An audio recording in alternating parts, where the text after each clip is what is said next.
পাগলিটা আজ মা হয়েছে, তবে যেন বাবা হয়নি কেউ। মানসিক ভারসাম্যহীন জান্নাতুলের কোল জুড়ে এক ফুটফুটে কন্যা সন্তান।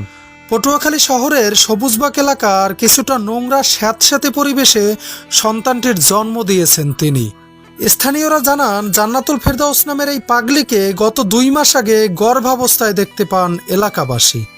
এরপরেই তাকে স্থানীয় লাইজু বেগম নামে এক নারী আশ্রয় দেন। পরবর্তীতে 25শে নভেম্বর সোমবার জান্নাতুলের কোল আলো করে পৃথিবীতে আসে এক ফুটফুটে কন্যা সন্তান।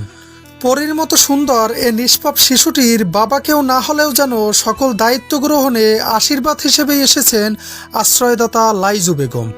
তিনি গ্রহণ করেছেন মা ও সন্তানের সকল দায়িত্ব। লাইজু বেগম বলেন, তিনি গত 2 মাস ধরেই পাগলি জান্নাতুলের দেখাশোনা করেছেন এবং তিনি বলেছিলেন জান্নাতুল কন্যা সন্তান প্রসব করলে তার দায়িত্ব নেবেন তিনি। এরই ধারাবাহিকতায় ওই সন্তানকে মেয়ের মতোই পরিচয় দিয়ে বড় করতে চান তিনি। বাচ্চাকে আপনি লালন পালন করতে গর্ভে ধরলেই যে মা হয় তাছাড়া যে হওয়া যায় না তা না। আমি কিন্তু আরো একটা ছেলে পালি, আজকে থেকে আরো 6 বছর আগে নিয়ে আসছি। লাইজু বেগম পটুয়াখালীর লঞ্চঘাট এলাকার হোটেল সিরাজের মালিক সিরাজ খানের মেয়ে। এ ঘটনা জানাজানি হওয়ার পরে শিশুটিকে এক নজর দেখার জন্য ভিড় করছেন আশপাশের মানুষজন।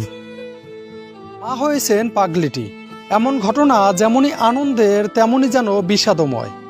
একবার ভাবুন, লাইজু বেগমের মতো কেউ যদি পাগলি জান্নাতুলের জীবনে আশীর্বাদ স্বরূপ না আসতেন, তবে কি হতো এই নবজাতকের ভবিষ্যৎ। এমন ঘটনা যেমনই মানুষের বিবেকবোধকে নাড়া দেয়, তেমনই যেন জানান দেয় সামাজিক অবক্ষয়ের। পশুত্বের করাল গ্রাস হতে বেরিয়ে মানবতার সূর্য উদিত হোক প্রতিটি প্রাণে, এমনটাই আমাদের প্রত্যাশা। সোহাইব মাকসুদ, নূর নবী, পটুয়াখালী নিউজ।